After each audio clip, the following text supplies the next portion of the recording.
Melanjutkan season pertama, di mana Song Gi-hun gak jadi naik pesawat untuk menemui putrinya. Ia ditelepon oleh dalang permainan yang menyayangkan Gi-hun gak jadi naik pesawat itu, namun Gi-hun mengklaim akan menemukan pemimpin permainan itu dan menangkapnya. Gi-hun merasa aneh karena posisinya diketahui, dan ia curiga di tubuhnya ditanami alat pelacak. Dan benar, setelah Gi-hun mencarinya dengan merobek telinganya, ia menemukan alat pelacak itu. Sementara itu, Hwang Junho rupanya masih hidup setelah ditembak oleh kakaknya dan jatuh ke laut di akhir season pertama.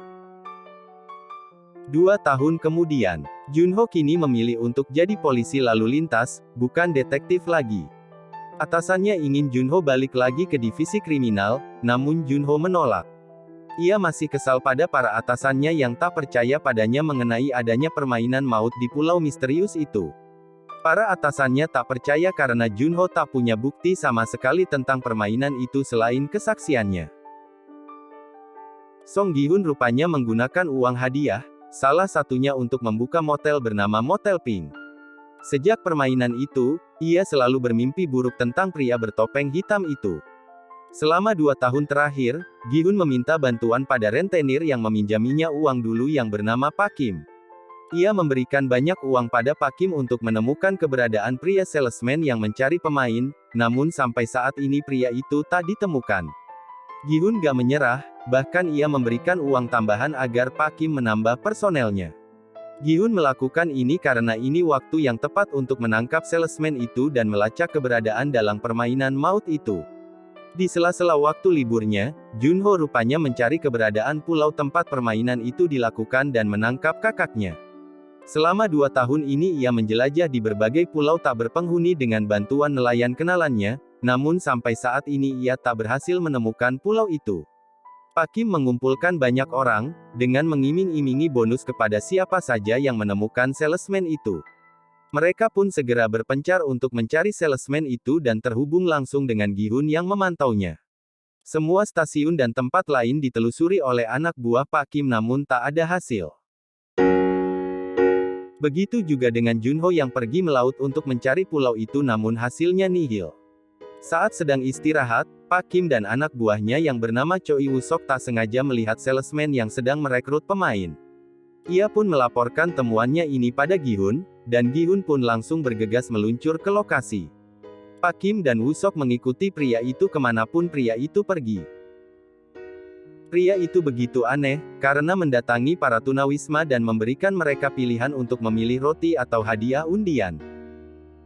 Gi-hun yang buru-buru pun melanggar aturan lalu lintas sehingga ditilang polisi, dan yang menilang adalah rekan dari Junho. Junho begitu terkejut saat melihat nama orang yang ditilang rekannya barusan, dan ia sangat ingat dengan nama itu. Pak Kim dan Woo-sok hampir aja kehilangan jejak salesman itu, namun untungnya mereka bisa menyusul pria itu yang pergi ke suatu gang sempit. Keduanya mengejar salesman itu, namun ternyata itu adalah jebakan. Pria itu tahu dirinya sedang diikuti, sehingga menyiapkan jebakan untuk menghajar dan melumpuhkan keduanya. Gi-hun tiba di lokasi namun tak menemukan Pak Kim maupun Woo-sok. Ia begitu terkejut saat melihat bercak darah dan sebilah pisau yang ia duga milik Pak Kim. Dari jauh, salesman itu melihat Gi-hun berada di sana. Rupanya salesman itu membawa Pak Kim dan Woo-sok ke suatu motel. Keduanya dalam keadaan babak belur dan terikat, bahkan mulut mereka disumpal sehingga gak bisa bicara. Salesman itu mengajak keduanya bermain batu kertas gunting, dan siapa yang kalah maka ia akan menembaknya. Ia hanya mengisi 1 peluru di antara 6 slot, seperti Russian roulette. Setelah beberapa babak, Pak Kim sengaja mengalah untuk membiarkan Woo-sok hidup. Dan benar, salesman itu menembak Pak Kim di depan mata Woo-sok. Sementara itu, Junho yang menyelidiki Gi-hun lewat plat nomornya tadi pun sampai di kantor Pak Kim. Di sana, ia melihat berkas-berkas penyelidikan Pak Kim terhadap salesman itu, sehingga Junho tahu bahwa Gi-hun sedang mencari dalang permainan itu. Di sana ia menemukan alamat motel milik Gi-hun. Saat Gi-hun sampai di motelnya, ia tak terkejut sama sekali saat melihat pria itu ada di salah satu kamarnya. Gi-hun mengklaim selama ini ingin menemukan salesman itu untuk berterima kasih, karena berkat salesman itu ia bisa mengikuti permainan dan mendapatkan banyak uang. Gi-hun meminta pria itu memberitahu siapa dan di mana bosnya, karena ia yakin pria itu hanyalah alat untuk mencari pemain. Pria itu menceritakan pernah bekerja untuk permainan itu saat muda, di mana ia menyingkirkan dan membakar mayat pemain yang kalah. Ia merasa pekerjaan itu normal, hingga akhirnya ia dipercaya dan diberikan pistol. Pria itu senang sekali, dan pernah suatu ketika ia tanpa ragu membunuh ayahnya sendiri yang sedang bermain. Pria itu menodongkan pistolnya ke arah Gi-hun, namun Gi-hun tak takut sama sekali karena ia sudah merasakan betapa mengerikannya permainan itu. Salesman itu mengajak Gi-hun bermain Russian Roulette, dan bergantian menembakkan pistol itu ke kepala masing-masing. Ada 6 slot dan hanya ada 1 slot yang ada pelurunya, lalu mereka bertaruh siapa yang apes terkena tembakan. Di tembakan 1-4, Gi-hun dan pria itu lolos dari maut. Pria itu benar-benar gila dan tak takut mati, bahkan sangat menikmatinya. Saat tembakan yang kelima, pria itu memprovokasi dan menyebut Gi-hun hanyalah sampah seperti pemain lain, dan ia memberitahu di sakunya ada kunci untuk bertemu dengan orang yang Gi-hun cari. Gi-hun tanpa ragu menembakkan pistol itu, dan beruntung ia mendapatkan peluru kosong. Gi-hun memberikan pistol itu yang pastinya tersisa peluru yang asli, dan berbalik memprovokasi salesman itu. Pria itu tersenyum dan tanpa ragu menembakkan pistolnya ke tenggorokannya hingga tewas. Dan disinilah episode pertama berakhir.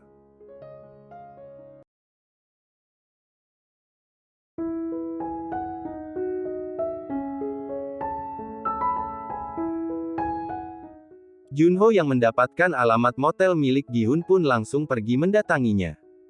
Di sana, ia menemukan Woo-sok yang sedang dalam keadaan terikat di salah satu kamar, dan akhirnya ia melepaskannya. Gi-hun mendapatkan sesuatu dari saku salesman itu, lalu Junho datang dan menodongkan pistol pada Gi-hun. Melihat adanya mayat, Junho salah paham dan menduga Gi-hun lah yang membunuhnya sehingga ia ingin menangkap Gi-hun, namun untungnya Woo-sok datang dan memukul Junho hingga pingsan. Gi-hun dan Woo-sok lalu memborgol Junho lalu menginterogasinya. Junho menceritakan semuanya, tentang dirinya yang mencari kakaknya di pulau itu dan sempat melihat Gi-hun bahkan bicara dengannya. Gi-hun mengingat hal itu, dan akhirnya ia percaya dengan omongan Junho. Ia memberitahu mengenai salesman itu dan tujuannya yang ingin mengakhiri permainan itu.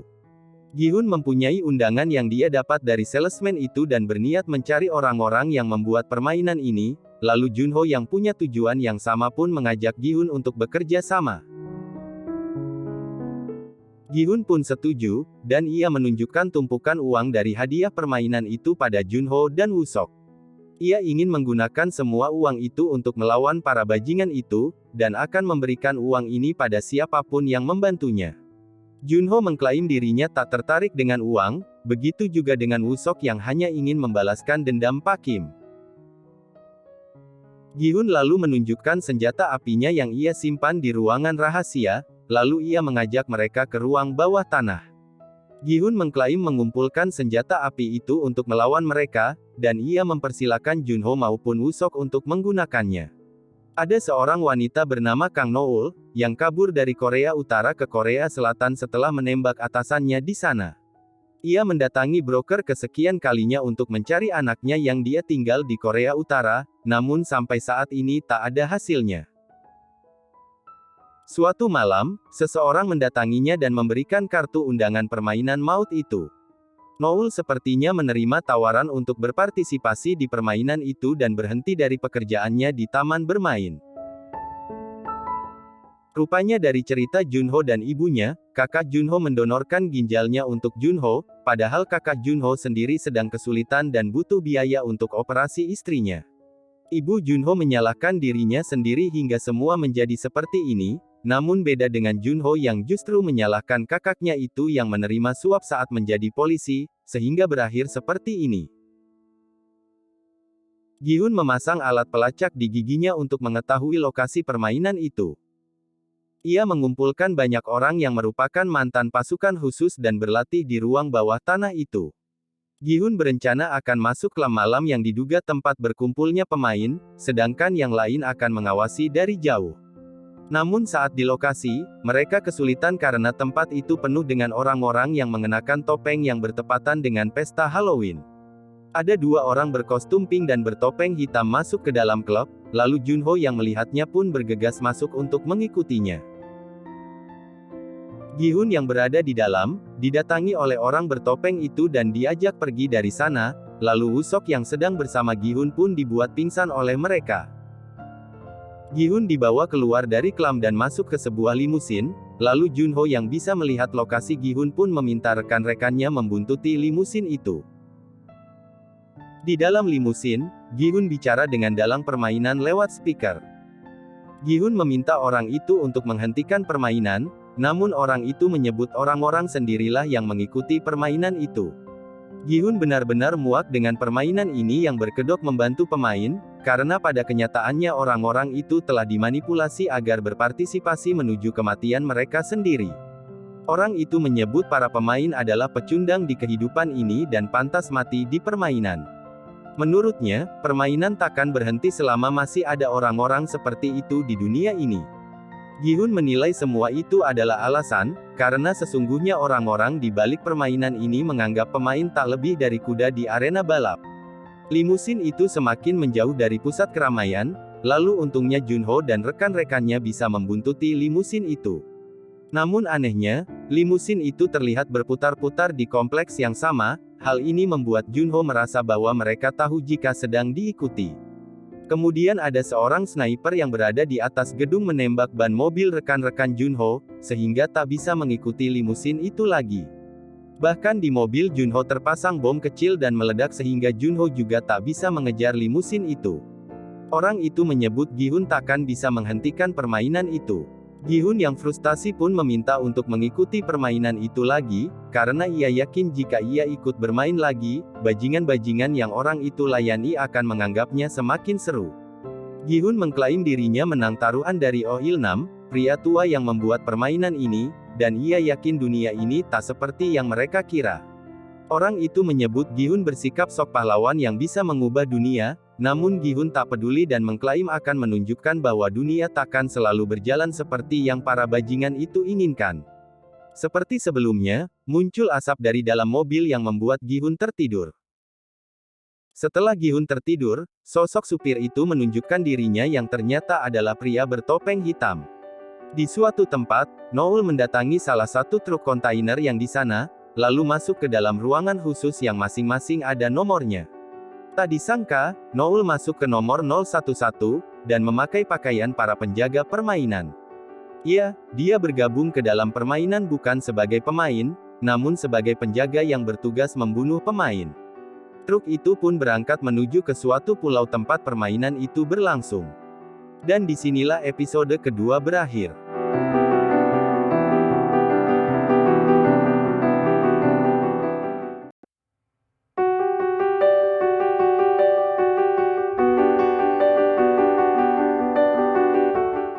Keesokan harinya, Junho dan rekan-rekannya pergi ke dermaga dan menyewa kapal untuk mencari Gi-hun yang lokasinya ada di sebuah pulau. Gi-hun sendiri saat ini ada di sebuah ruangan besar di mana semua peserta berkumpul. Ia kini sudah mengenakan seragam dan mendapatkan nomor 456, sama seperti nomornya di permainan sebelumnya. Ada salah satu peserta aneh yang merupakan seorang wanita yang berprofesi sebagai dukun. Orang-orang bertopeng masuk untuk menjelaskan mengenai permainan. Banyak peserta yang bertanya dan protes mengapa mereka dibius saat dibawa kemari, dan mengapa orang-orang itu memakai topeng. Orang bertopeng itu menjelaskan bahwa semua itu demi kerahasiaan dan keamanan. Mereka menunjukkan sampel para peserta yang kebanyakan mempunyai utang miliaran, dan mereka mengiming-imingi para peserta akan mendapatkan banyak uang jika berpartisipasi ke dalam permainan. Tentu mereka menunjukkan celengan besar yang nantinya muncul uang hadiah setiap kali permainan diselesaikan. Mereka memberitahu bahwa nanti akan ada 6 permainan, dengan total hadiah 45,6 miliar, sehingga membuat banyak orang tergiur.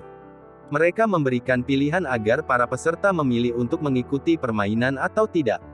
Di antara para peserta, ada seorang peserta bernama Park Yong-sik yang rupanya bersama ibunya sendiri, dan keduanya kesal satu sama lain karena bisa-bisanya berada di tempat itu.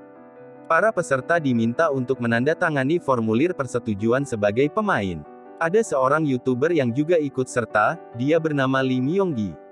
Lalu ada seorang pemuda bernama Choi Subong yang kesal dengan Myonggi, karena Choi Subong kehilangan banyak uang gara-gara mengikuti video Myonggi yang berisi tentang tutorial mendapatkan keuntungan dari mata uang kripto. Sementara itu, Junho dan yang lain sedang perjalanan menuju tempat Gi-hun berada. Dan setelah beberapa jam, mereka akhirnya tiba dan memantaunya dengan drone lebih dulu. Semua orang setuju dan menandatangani formulir, lalu mereka digiring untuk berfoto. Tak disangka, Gi-hun bertemu dengan teman baiknya yang bernama Park Jong-bae. Jong-bae kesal karena Gi-hun gak kelihatan selama 3 tahun, dan Gi-hun menceritakan mengenai kondisinya. Ia meminta Jong-bae untuk tetap bersamanya selama permainan berlangsung, dan Jong-bae nurut saja meski ia tak tahu maksud Gi-hun. Para peserta pun masuk ke permainan pertama, di mana permainan itu sama dengan permainan di season pertama dulu. Di sisi lain, Woo-seok yang melacak keberadaan Gi-hun pun melihat seorang pria di kejauhan, dan lokasi Gi-hun menunjukkan tepat di dekat pria itu. Woo-seok langsung mendatangi pria yang sedang memancing itu, dan tak disangka GPS yang berada di gigi Gi-hun justru berada di kotak cacing milik pria itu. Menurut pria itu, sebelumnya ada orang tak dikenal yang memberikannya kotak cacing itu. Woo-seok begitu syok dan langsung memberitahu Junho tentang hal ini. Gi-hun melihat kembali GPS yang berada di dalam giginya telah diambil, dan ia merasa tamatlah riwayatnya. Sebelum permainan dimulai, Gi-hun maju ke depan dan memberitahu semua orang bahwa permainan ini bukanlah permainan biasa. Gi-hun memberitahu bahwa pemain yang kalah akan mati, dan di tempat ini akan ada sniper yang membunuh pemain yang kalah. Namun banyak orang tak percaya dan justru menilai Gi-hun itu orang gila yang hanya mengincar uang hadiah. Di ruangannya, Wang In-ho alias kakak Junho yang tak lain adalah pimpinan permainan ini menonton di ruangannya. Permainan pun dimulai, di mana Gi-hun memandu para pemain agar selamat. Dengan lantang, ia meminta pemain diam saat boneka besar itu menoleh, dan maju saat boneka itu kembali. Ada salah satu pemain yang bergerak karena ada serangga di lehernya, dan ia pun panik. Pemain itu pun ditembak mati karena terdeteksi bergerak, sehingga orang-orang menjadi panik melihat ada yang mati di depan mata mereka. Orang-orang yang panik itu berusaha kabur namun berakhir ditembak mati oleh penjaga, salah satunya adalah Noul yang rupanya adalah sniper handal. Noul begitu terkejut saat melihat seorang pria yang dia kenal di sana yang biasa bekerja sebagai pelukis di taman bermain. Pembantaian pun dimulai, di mana banyak peserta yang mati satu persatu. Gi-hun memandu semuanya agar sampai finish sebelum waktu berakhir. Permainan pun berjalan dan memakan banyak korban. Gi-hun berhasil membawa banyak peserta lolos, namun ada seorang peserta yang tertembak di kakinya. Karena waktu hampir habis, Gi-hun menolong pria itu dibantu oleh seorang transgender, dan akhirnya mereka berhasil menyentuh garis finish. Namun pria yang Gi-hun tolong itu ditembak oleh Noul yang menganggap pria itu telah gagal saat permainan tadi. Permainan pertama pun selesai. Sementara itu, Junho dan yang lain terpaksa harus kembali karena akan ada badai yang sangat berbahaya.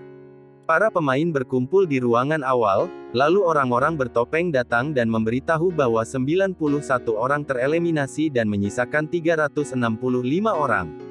Banyak orang ketakutan dan minta untuk tak dibunuh, lalu Gi-hun meminta dilakukan voting untuk menentukan permainan dilanjutkan atau tidak. Mereka menunjukkan uang hadiah yang dikumpulkan di celengan itu yang kini mencapai 9,1 miliar, dan akan dibagi rata kepada pemain yang tersisa jika para pemain sepakat untuk berhenti. Untuk membujuk para pemain, orang bertopeng memberitahu bahwa hadiah setiap permainan akan semakin bertambah, hal ini membuat banyak orang tergiur. Voting pun dilakukan untuk melanjutkan permainan atau tidak, dan Gi-hun mencoba membujuk semua orang agar mau berhenti. Namun banyak orang yang justru menuduh Gi-hun itu adalah panitia yang menyamar, namun untungnya Jong-bae dan beberapa orang lain membela Gi-hun yang berjasa di permainan pertama tadi. Gi-hun memberitahu semua orang bahwa ia pernah mengikuti permainan ini sebelumnya, bahkan menjadi pemenang, juga memberitahu bahwa banyak yang akan mati di tempat ini. Namun hal ini membuat banyak orang semakin ingin lanjut. Gi-hun mencoba membujuk semua orang namun ditahan oleh orang bertopeng. Voting pun dilanjutkan dan hasil sementara adalah sama. Namun saat pemain terakhir yang melakukan voting yakni pemain bernomor 001 rupanya memilih untuk lanjut. Tak disangka, pemain bernomor 001 itu adalah Wang In-ho, pimpinan permainan ini yang menyamar sebagai pemain. Dan disinilah episode ketiga berakhir.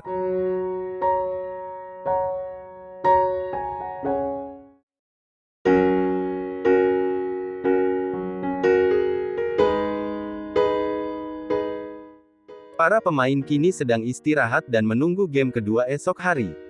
Orang-orang yang dipimpin Wang In-ho mendatangi Gi-hun yang pernah memainkan game sebelumnya untuk menanyakan permainan apa di game selanjutnya. Gi-hun memberitahu bahwa game kedua adalah dalgona, permainan memotong gula yang berbentuk sesuatu. Ada beberapa orang serakah yang ingin merahasiakan hal ini dari pemain lain agar gagal sehingga mereka mendapatkan hadiah lebih, namun Gi-hun menolak karena tujuannya adalah menyelamatkan orang sebanyak mungkin. In-ho rupanya memakai nama Yong-il sebagai pemain.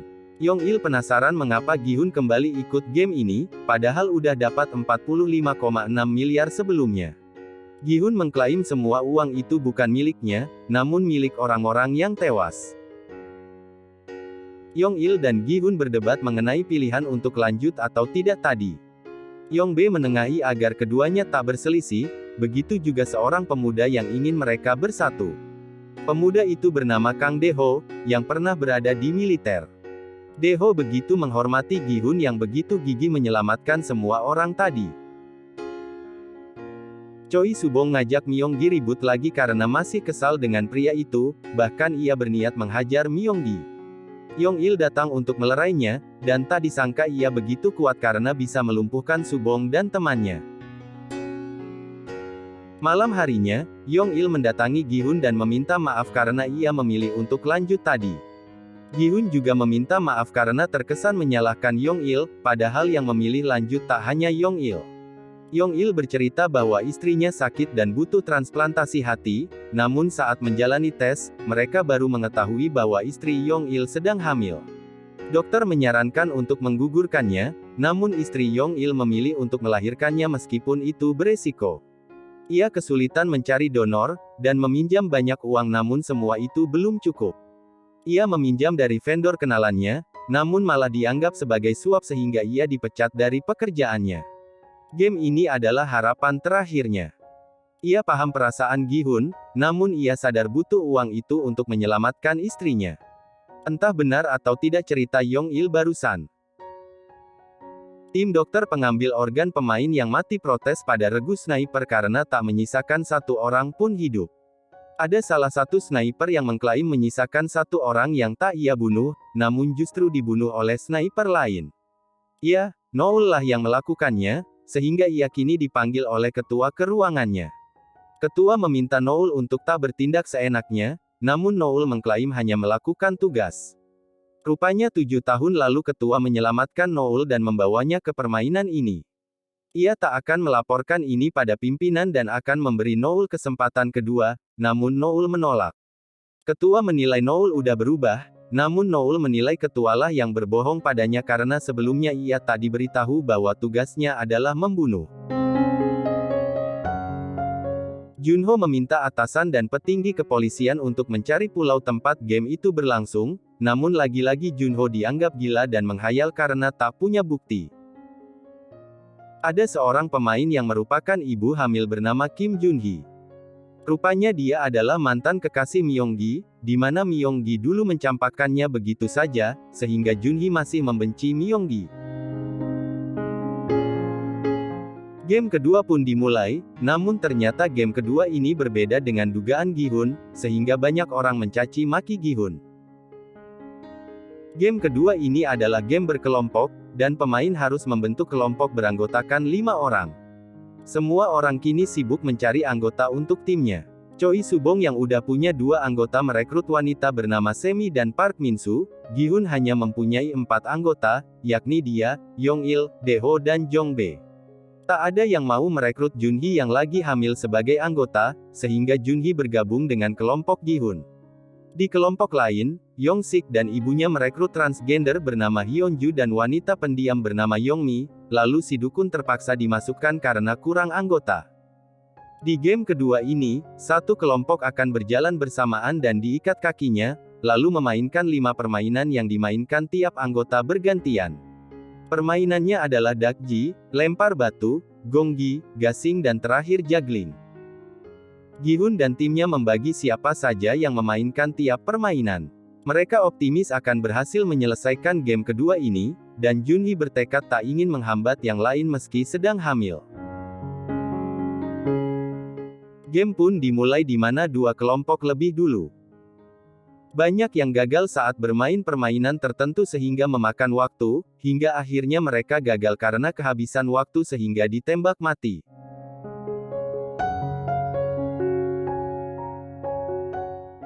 Dua kelompok selanjutnya akan bermain, termasuk kelompok Yong-sik dan ibunya. Si transgender Hyunju menenangkan Yongmi yang begitu ketakutan dan gugup. Hyunju yang begitu lembut dan baik hati bisa menenangkan gadis itu, karena menurutnya Yongmi tak selemah kelihatannya. Hyunju juga memberikan semangat pada anggotanya yang sama sekali gak meyakinkan ini. Dan disinilah episode ketiga berakhir.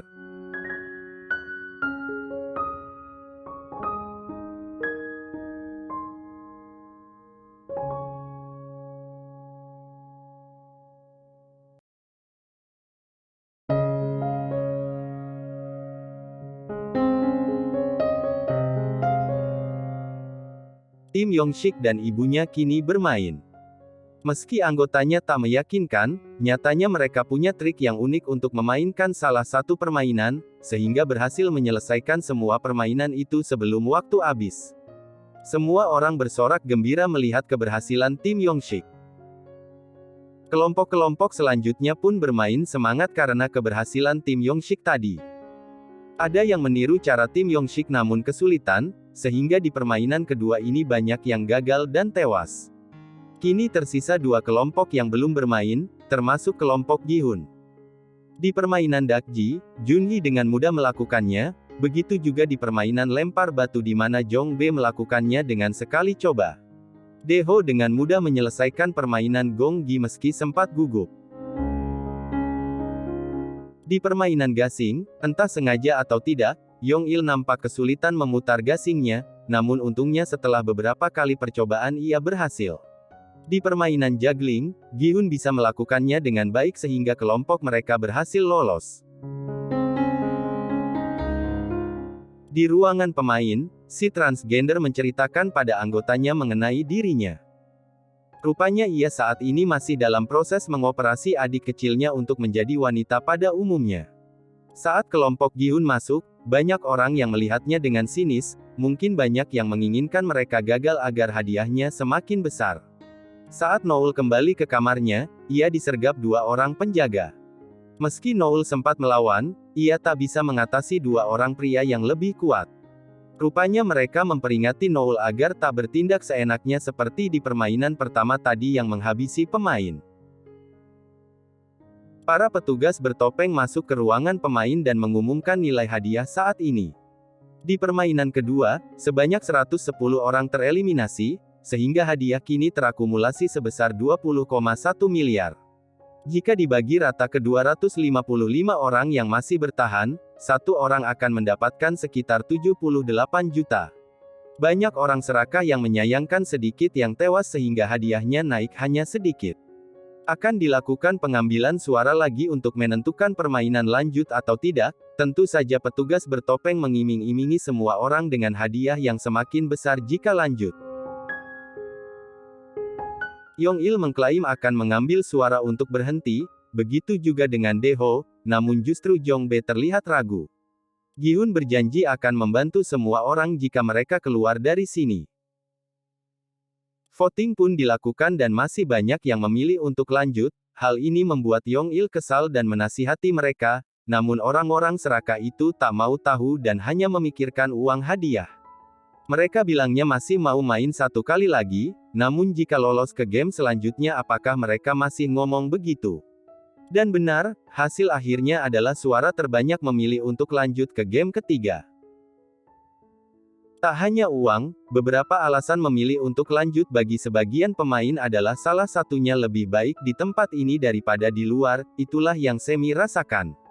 Ibu Yongshik begitu kesal pada putranya yang memilih untuk lanjut, meski alasannya adalah punya utang lain yang sangat banyak.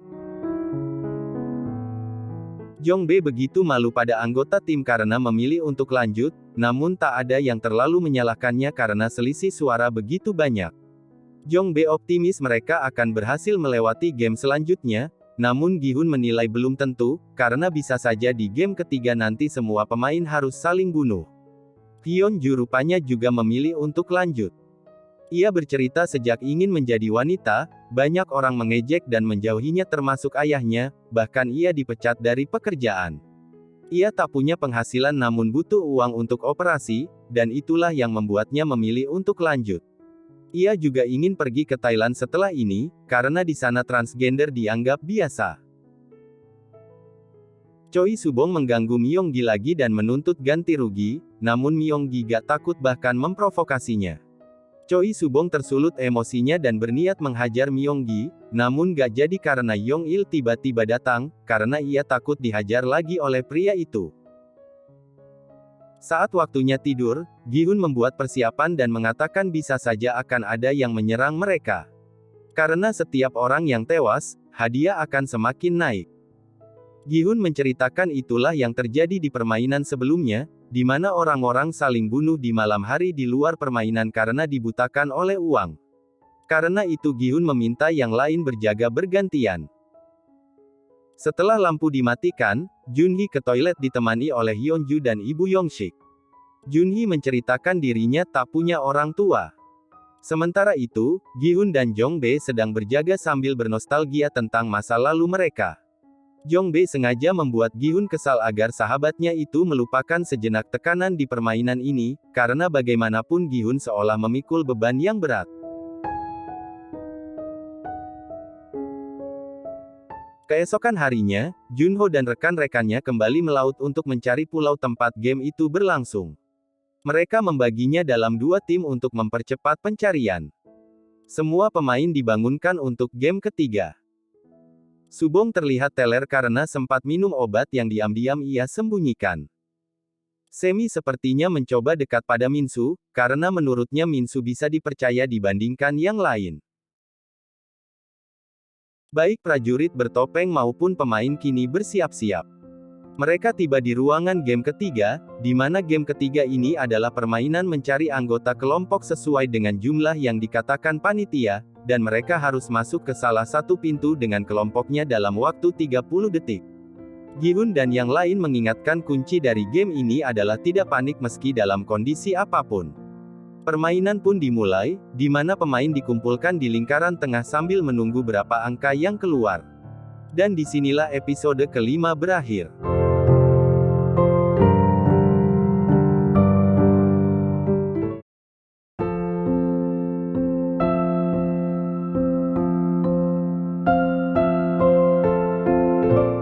Angka pertama adalah 10, sehingga kini semua orang mencari 10 orang untuk masuk ke pintu dan bertahan.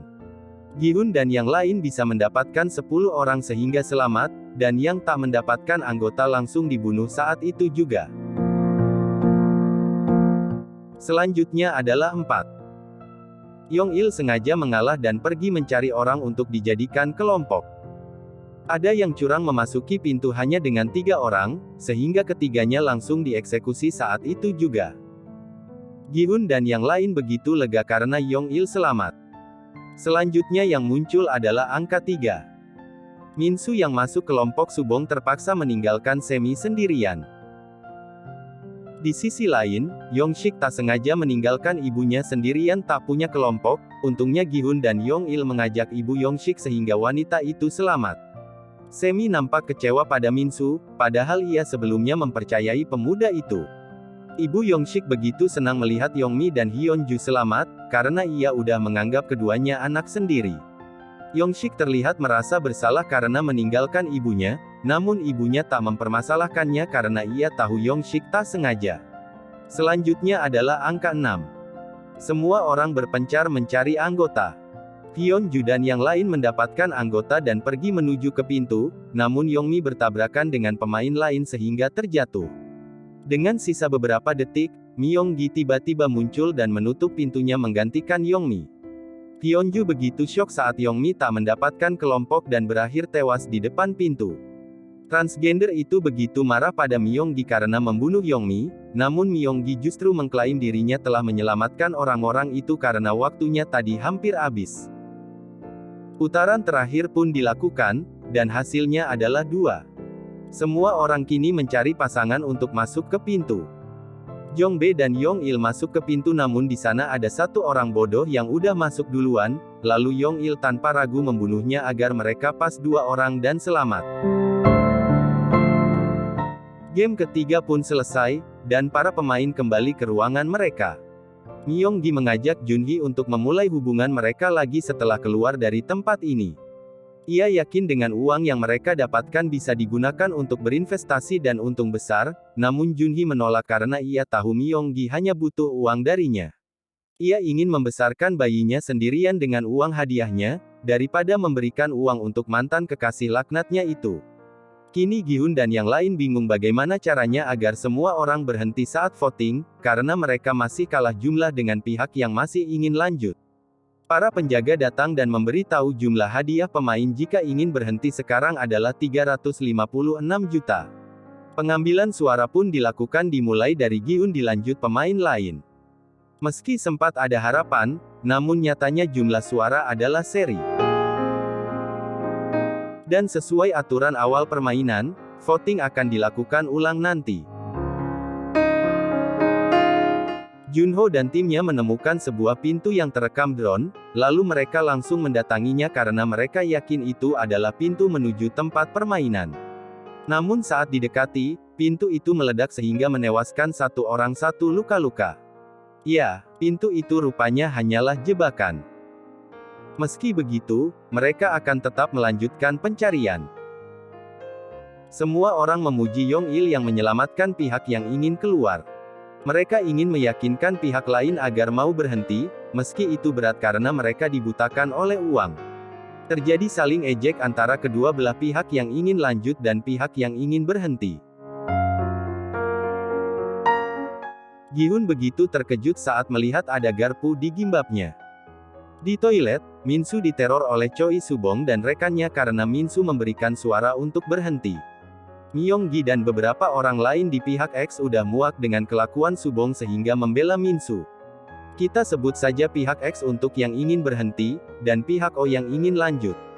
Choi Subong yang merasa kalah memanggil teman-temannya yang di pihak O, dan memfitnah pihak X mencoba menyerangnya. Hal ini membuat mereka ribut hingga akhirnya berakhir tawuran.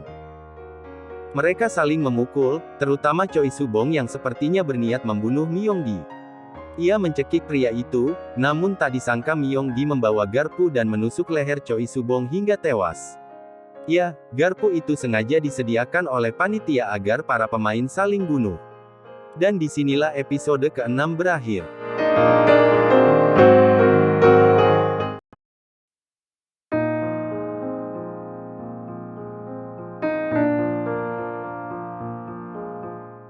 Myonggi begitu ketakutan setelah menusuk Choi Subong hingga tewas, namun orang-orang tak berhenti dan lanjut adu pukul bahkan saling membunuh. Para penjaga hanya diam saat para pemain saling membunuh di toilet. Semua pemain di ruangan heran mendengar ada pemain yang mati dan jumlah hadiah bertambah. Kemudian pihak O datang dan memfitnah bahwa pihak X mencoba membunuh pihak O, namun pihak X tak terima dituduh seperti itu. Malam hari di kapal, suasana saat itu sedang hujan. Ada satu anggota pencarian yang sedang mabuk dan melihat kapten kapal sedang melakukan sesuatu. Tak disangka, kapten kapal membunuh anggota pencarian itu dan membuang mayatnya ke laut. Ya, rupanya kapten kapal itu adalah mata-mata yang bekerja untuk penyelenggara permainan, dan misinya adalah menghalangi orang-orang yang mencari pulau. Para pemain sedang menghitung berapa banyak anggota mereka. Pihak X kehilangan 2 anggota yang tewas, sedangkan pihak O kehilangan 3 orang. Pihak X senang karena kini mereka menang jumlah. Lampu akan dimatikan beberapa menit lagi, dan pihak X yakin pihak O merencanakan sesuatu. Gi-hun yakin pihak O akan menyerang mereka nanti setelah lampu dimatikan. Yong-il ingin menyerang mereka lebih dulu daripada menunggu untuk diserang, begitu juga dengan yang lain setuju dengan ide itu. Gi-hun tak setuju dan lagi-lagi Gi-hun maupun Yong-il berdebat akan hal itu. Gi-hun menilai yang perlu dilawan itu bukanlah sesama pemain, namun yang membuat permainan ini. Gi-hun memberitahu orang yang terlibat dalam permainan ini ada di atas tempat untuk mengontrol permainan. Gi-hun ingin menangkap orang berjubah hitam alias pemimpin permainan ini. Yong-il menilai itu susah karena penjaga membawa senjata, namun Gi-hun berencana mengambil senjata itu dari penjaga. Gi-hun mencoba meyakinkan semua orang dan merencanakan strategi agar para penjaga tak menyangka dengan tindakan mereka, karena bagaimanapun ini adalah kesempatan terakhir. Lampu akhirnya dimatikan. Dan benar, pihak O menyerang pihak X. Rupanya strategi Gi-hun adalah membiarkan perkelahian itu dan menunggu waktu yang tepat, karena ia yakin pasukan bertopeng akan datang untuk menghentikan perkelahian itu. Saat penjaga bertopeng mengecek para pemain, Gi-hun meminta yang lain untuk mengambil senjata para penjaga lalu membunuhnya. Setelah mendapatkan senjata, Gi-hun dan yang lain menembaki para penjaga sehingga para penjaga mundur menyisakan satu orang. Dari ruang kontrol, ketua begitu marah dan meminta semua prajurit dikumpulkan. Gi-hun mengumpulkan senjata dan mengajak semua orang yang tersisa untuk pergi ke markas dan menangkap penyelenggara permainan sekaligus mengakhiri permainan. Hanya ada beberapa yang mau selain kelompok Gi-hun sebelumnya, namun itu udah cukup. Mereka membagi senjata dan amunisi. Gi-hun menggunakan penjaga yang hidup tadi sebagai sandera untuk menuntun mereka ke ruangan pimpinan. Mereka pun membuka pintu, dan langsung disambut para penjaga sehingga terjadi baku tembak. Mereka berhasil melumpuhkan beberapa penjaga, namun para penjaga dalam jumlah banyak akan segera datang. Dan benar, sandera mereka tewas ditembak, bahkan mereka ditembaki ratusan peluru. Gi-hun dan yang lain mencoba bersembunyi sambil sesekali menyerang balik. Saat penjaga disibukkan dengan tembakan, Gi-hun dan Jong-bae berhasil menyusup ke dalam. Baku tembak semakin memanas, di mana pihak Gi-hun ada yang tewas, begitu juga dengan pihak penjaga. Gi-hun dan Jong-bae sendiri juga dihadang petugas yang menembaki mereka. Mereka kesulitan karena kehabisan amunisi, lalu Gi-hun meminta seseorang untuk mengambil amunisi di ruangan peserta. Yong-il pun membagi tim di mana ia akan menyusul Gi-hun, lalu Dae-ho berinisiatif mengambil amunisi itu. Dae-ho sampai di ruangan peserta dan mengambil amunisi, namun ketika mendengar baku tembak, ia menjadi ketakutan dan gak jadi pergi. Hyun-ju dan yang lain kehabisan peluru dan menunggu Dae-ho yang gak kunjung datang. Hyun-ju lalu pergi untuk menyusul Dae-ho karena tak mungkin menunggu lama-lama. Gi-hun dan Yong-il sendiri membagi dua tim. Saat Yong-il bersama dua anggota, ia justru menembaki kedua rekannya itu, lalu Yong-il berpura-pura tertembak saat Gi-hun menghubunginya. Hyun-ju mengambil amunisi yang Dae-ho bawa, dan ia tak mempermasalahkan Dae-ho yang justru asyik bersembunyi kayak pengecut karena ia tak punya waktu. Saat hendak pergi, Ibu Yong-sik menghalanginya karena tak ingin Hyun-ju mati.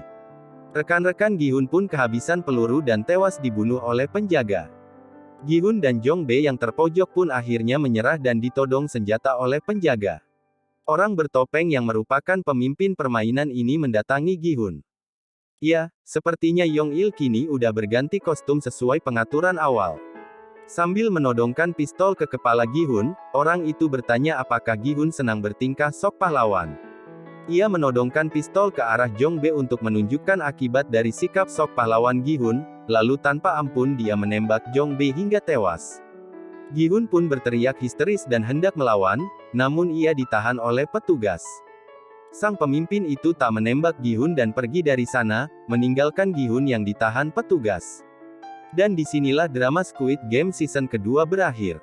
Nantikan drama-drama selanjutnya hanya di channel kami, lalu jangan lupa subscribe dan like agar channel kami semakin berkembang, sehingga kami semakin semangat dalam upload video-video selanjutnya. Oke.